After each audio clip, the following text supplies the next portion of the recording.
Hello, j'espère que vous allez bien, bienvenue dans une nouvelle vidéo sur ma chaîne YouTube. Si vous ne me connaissez pas, je m'appelle Alix et une de mes passions dans la vie c'est bouffer. Donc je me suis dit que ça pouvait être marrant de vous emmener avec moi dans une semaine dans mon assiette. Clairement je fais pas cette vidéo pour vous montrer des plats spécialement sains, c'est vraiment mon alimentation au quotidien. Et quand je vous partage mes repas en story, souvent vous me dites que ça vous donne de l'inspiration, etc. Et j'adore ce genre de vidéo, je trouve que ça donne plein d'inspiration pour les repas quand on n'est pas vraiment motivé, quand on n'a pas vraiment d'idée de recette. Donc c'est parti, je vous emmène avec moi.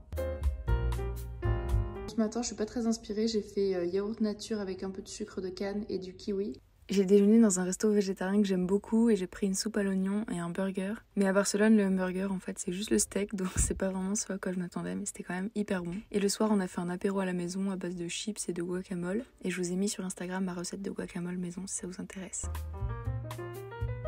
Ce matin, je me fais juste un petit thé avec mon livre parce que j'ai pas très faim. Et je vais faire mon sport après, du coup je préfère ne pas manger quand je fais mon sport. Bon, j'ai bien fait mon sport, j'ai les cheveux qui sont en train de sécher. Et je voulais vous montrer mon repas de midi. J'ai fait juste réchauffer les lasagnes de légumes que j'ai fait il y a 2 jours. Et je vous ai mis d'ailleurs un réel si vous voulez la recette. C'est hyper simple et c'est ultra bon. Et à chaque fois que j'en fais un peu plus justement pour qu'on ait de quoi faire 2 repas. Donc voilà pour mon déjeuner, vraiment zéro effort. Le fait de réchauffer quelque chose qu'on a fait en grande quantité, c'est vraiment hyper pratique. Et ensuite à 16h, c'était l'heure du snack de pétasse, c'est-à-dire le snack que vraiment j'ai vu partout. C'est juste une galette de riz avec du beurre de cacahuète et des bouts de banane. Et c'est vraiment trop bon. Les gars, je suis trop contente de manger ça. Je vous jure que c'est trop bon. Parce que moi aussi j'étais là à regarder les vidéos des meufs qui faisaient ça. J'étais en mode ouais bon c'est moi, elle veut juste manger healthy. Alors déjà c'est pas forcément hyper healthy, une banane et du beurre de cacahuète, mais c'est super bon, c'est hyper harmonieux, genre c'est croquant, moelleux. Le peanut butter il est bon mais juste comme il faut, il n'y en a pas trop. Testez, vous me remercierez direct. Et là ça peut paraître étrange mais je suis en train de préparer le dîner et plus exactement la pâte des bagels. En fait on a eu envie de faire des bagels avec mon copain et c'est pour ça que je pétris 250 g de yaourt grec avec 300 g de farine. Là j'ai un petit fond d'eau tiède, vraiment pas besoin d'en avoir beaucoup et je mets la levure fraîche de boulanger. Mais c'est mieux de l'activer justement comme ça dans de l'eau tiède plutôt que de la mettre directement dans la recette. Je trouve que ça permet vraiment d'être sûr que ça va bien agir. Là voilà c'est bon, pas besoin de mélanger pendant une demi-heure. Je pétris le tout à la main pendant 10 à 15 minutes jusqu'à former une boule qui colle plus au doigt. Il faut ensuite laisser lever la pâte au moins 1 heure avec un torchon. Donc nous voilà, 1 heure plus tard, je récupère un quart de ma pâte et je fais un boudin pour former des bagels en laissant un trou au milieu. Mais là, c'était la première fois que je faisais comme ça. D'habitude, je fais juste une boule et je fais un trou avec le manche d'une cuillère en bois et ça me permet de faire un grand trou. Enfin, c'est plus facile. Là, en fait, le boudin, malheureusement, j'ai pas laissé un assez grand trou, donc à la cuisson, ça s'est complètement rebouché. Du coup, je vous conseillerais peut-être de faire ma technique habituelle, c'est-à-dire de faire une boule et avec le manche d'une cuillère en bois, du coup, tourner au milieu pour faire le trou au milieu du pain. Voilà, une fois que les pâtes ont la bonne forme, je les badigeonne de lait, puis de graines de sésame ou de pavot et je retourne et je fais la même chose de l'autre côté. Et ensuite, il faut faire cuire ça 25 minutes à 180 degrés. À l'intérieur des bagels, je mets un écrasé de pois chiches avec du citron, du sel et du poivre. Et après, en termes de légumes, je mets du concombre, de l'avocat, je peux mettre de la carotte râpée, je mets un peu ce que je veux. Parfois, je mets aussi du saumon fumé, c'est super bon.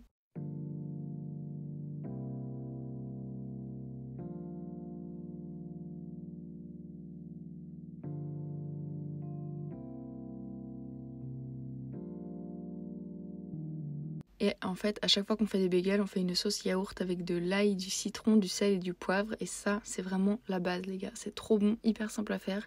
Et vraiment, ça rajoute quelque chose. Et là, du coup, j'ai aussi ajouté de la mozzarella, de la roquette, du vinaigre balsamique pour tester.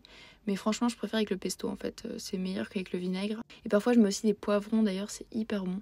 Et du coup, évidemment, je me fais un deuxième bagel, parce que vraiment... Madame a de l'appétit. Donc voilà, dans mon deuxième bagel, je mets des oignons frais, du concombre, de la mozza, de la tomate et un peu d'avocat. Mais dans les faits, vous pouvez mettre tout ce que vous voulez dans ces bagels. Franchement, c'est trop bon et c'est cool parce que du coup, on peut faire plein de variantes du même plat. Alors mercredi pour le petit déjeuner, je me suis fait mes pancakes à la banane que je me fais tout le temps en ce moment, qui sont hyper simples. En gros, une banane égale 2 pancakes. Donc du coup, si j'ai envie de faire par exemple 6 pancakes parce qu'on est 2 avec mon copain à manger, je vais prendre 3 bananes et je vais mettre 3 grosses cuillères à soupe bombées de farine. Et je vais juste écraser mes bananes dans un bol comme vous pouvez le voir, jusqu'à faire une bonne purée qui a plus trop de morceaux. et je rajoute mes 3 cuillères à soupe de farine, je mélange et c'est tout, genre vraiment rien d'autre. Et je trouve que c'est vraiment la meilleure recette de pancake à la banane, la moins chère et la plus simple. Du coup je fais juste fondre une noix de beurre et je les mets 3 par 3 du coup dans ma poêle et c'est vraiment hyper simple. Je les laisse cuire à peu près 1 minute 30 de chaque côté. Et avec ça bien sûr un petit thé Twinings, toujours, hein, c'est trop bon. Et ces pancakes, je les mange avec du nocciolata, donc c'est de la pâte à tartiner à la noisette et au chocolat. Ou parfois, je fais avec peanut butter plus nocciolata. Alors là, c'est vraiment la tuerie. Ensuite, je suis allée à l'école de 8h à 18h et la lumière était hyper belle le matin. Et par contre, le souci des pauses déj espagnoles, c'est que c'est à 14h. Et moi, clairement, je ne tiens pas jusqu'à 14h quand je me suis levée à 6h30. Donc, je me suis pris un sandwich au jambon serrano à 11h. Et ensuite, à 14h, j'ai redéjeuné. Et au dîner, c'était pokéball avec du coup du riz à sushi, du thon, du saumon et plein de légumes. Jeudi, on s'est refait les pancakes à la banane parce que vraiment, c'est une recette que j'adore, qui est hyper simple comme je vous le disais. Le déjeuner, c'était chez The Good Burger parce que le jeudi, ils ont une offre où le deuxième burger est gratuit. Et ensuite, pour le goûter, j'ai fait un crumble aux pommes, donc tout simple, avec 6 pommes, de la farine, du sucre, du beurre, du sel et de la cannelle. Donc très important, je commence par bien beurrer mon moule pour que les pommes puissent bien caraméliser. Ensuite, je mets mes pommes coupées en petits dés dans mon plat et je badigeonne d'un peu de sucre de canne pour que ça puisse vraiment caraméliser au fond, mais je les mets pas encore au four. Ensuite, dans un saladier, je mélange du coup mes ingrédients pour faire le crumble et je vais les parsemer par-dessus mes pommes et je mets ça au four 30 minutes à 180 degrés. Et voilà, moi vraiment c'est un de mes desserts préférés, le crumble, dessert, goûter et tout, ça me ravit. Jeudi soir on est allé prendre un apéro chez des potes donc j'ai pas filmé. Vendredi matin j'avais pas très faim du coup parce que j'avais beaucoup mangé la veille donc j'ai juste pris une biscotte avec du thé. J'ai enchaîné avec mon sport. Il est 14h, j'ai toujours pas déjeuné, je meurs de faim. Je vais me faire une recette que j'adore qui est des pâtes à la tomate, aubergine, parmesan. C'est méga simple, je vais vous montrer, c'est trop bon, j'ai trop envie de manger ça. Alors première étape méga simple, on allume le four, on le préchauffe à 180 degrés. Ensuite on va rincer notre petite aubergine et on va la couper en lamelles très fines. C'est ça qui permet de faire une recette hyper rapide, c'est le fait que les lamelles soient fines parce que du coup on va pas perdre beaucoup de temps à les cuire. Si vous aimez pas la peau, bien sûr, vous pouvez l'enlever. Une fois que j'ai toutes mes petites aubergines, je rajoute un filet d'huile d'olive.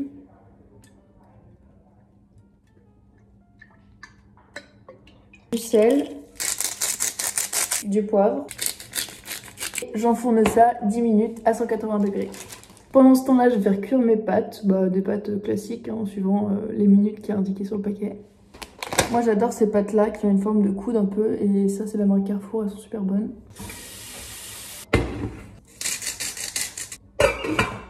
Je mets un petit filet d'huile d'olive. Je vais remettre du sel et du poivre. Vous êtes au max là. Un peu de poivre, sel. Ensuite, je mets évidemment de la sauce tomate. Ensuite, je rajoute bien évidemment dans mes pâtes l'amour de ma vie, à savoir de l'ail. Bon, là, je mets de l'ail semoule, mais vous pouvez aussi mettre une petite gousse d'ail frais si vous en avez. Et je vais chercher du basilic et devinez où je vais le trouver. Sur le balcon. Pour la petite histoire, je suis hyper frustrée de ne pas pouvoir avoir de plantes vertes ici parce qu'on reste que 6 mois donc je ne vais pas acheter une plante verte. On a acheté du basilic et de la coriandre pour remplacer une petite plante qu'on aurait pu avoir. Donc voilà, là j'en prends 3 grosses feuilles, je vais les couper et les mettre dans mes pâtes. Ensuite, j'ai sorti mes aubergines du four. Finalement, je les ai laissées un peu plus longtemps que 10 minutes parce que j'attendais qu'elles soient quand même bien grillées. Là, je vais les couper avec mes ciseaux. J'ai ajouté mon aubergine coupée en morceaux dans les pâtes et là maintenant, je rajoute un peu de grana padano. Un petit peu de parmesan. Oups, j'en ai mis trop, mais c'est pas grave, c'est trop bon. Ensuite, je mélange et je sers. Et voilà, c'est prêt. J'ai trop hâte de manger. C'est vraiment ultra bon, ultra simple. Je mets un peu de roquette avec. J'ai remangé 2 assiettes après celle que je vous ai montrée parce que j'avais trop faim et elles étaient trop bonnes les pâtes, donc j'espère vraiment que ça va vous plaire si vous les refaites parce que vraiment c'est une valeur sûre cette recette. Ça fait un peu des légumes parce qu'il y a quand même une aubergine entière, c'est gourmand, c'est moelleux, c'est croquant, non, vraiment c'est trop bon, j'adore. Alors pour le dîner on a fait une purée avec de l'ail frais et de la mozzarella pour faire une sorte d'aligot et avec ça on a fait revenir dans l'huile d'olive des petits pimientos del padrón, donc c'est une spécialité espagnole.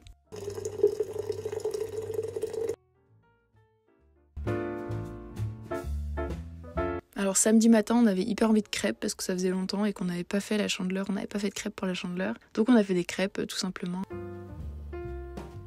Et pour le déjeuner, on a fait des gnocchis au gorgonzola, c'est une de nos recettes préférées depuis qu'on est arrivé, on se les fait au moins 4 ou 5 fois. Donc pour cette recette, on émince des champignons de Paris très fins et on les laisse de côté. Ensuite, on fait cuire les gnocchis dans de l'eau bouillante et quand ils remontent à la surface, ça veut dire qu'ils sont cuits et il faut les sortir de l'eau. À ce moment-là, on les égoutte et on récupère la casserole des gnocchis pour faire revenir les champignons avec de l'huile d'olive. Une fois que les champignons sont bien grillés, on ajoute le gorgonzola à feu doux pour pas que ça crame et on met un peu de crème liquide en plus. Et quand on en a, on ajoute quelques noix concassées. On rajoute les gnocchis dans la casserole et on sert ça avec un mélange de mâche et de roquette et c'est un vrai régal. Vraiment testez cette recette les gars. Et pour le dessert, ensuite je me suis pris du lait fermenté, donc nous on appelle ça aussi du lait ribot dans la famille, je sais pas si vous connaissez. J'ai pris ça du coup juste avec du sucre de canne et c'était super bon. Et le soir on s'est fait un pokéball.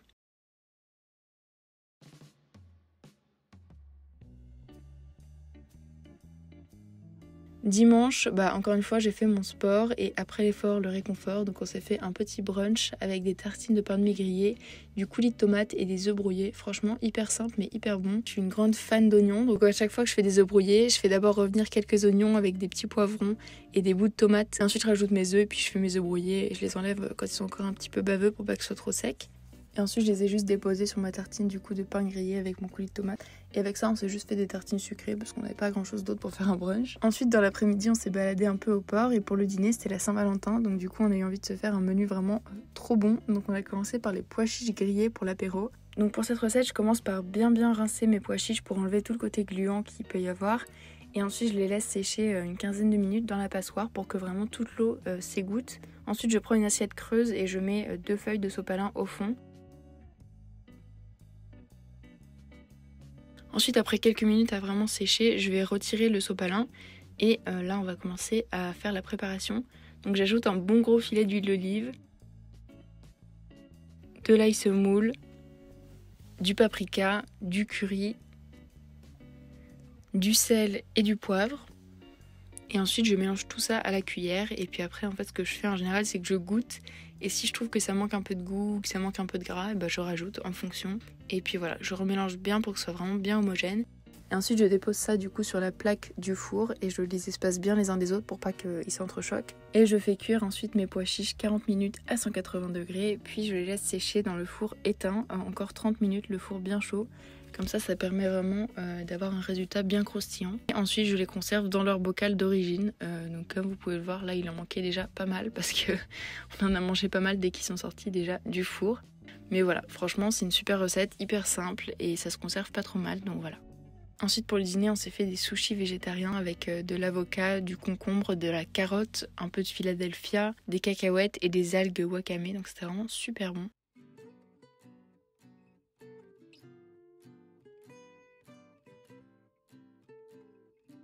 Écoutez les gars, c'est la fin de cette vidéo, j'espère vraiment qu'elle vous a plu. Si c'est le cas, n'hésitez pas à me laisser un petit commentaire en me disant quelle est la recette que vous avez préférée. N'hésitez pas aussi à me mettre un petit pouce en l'air et à vous abonner si ce n'est pas déjà fait.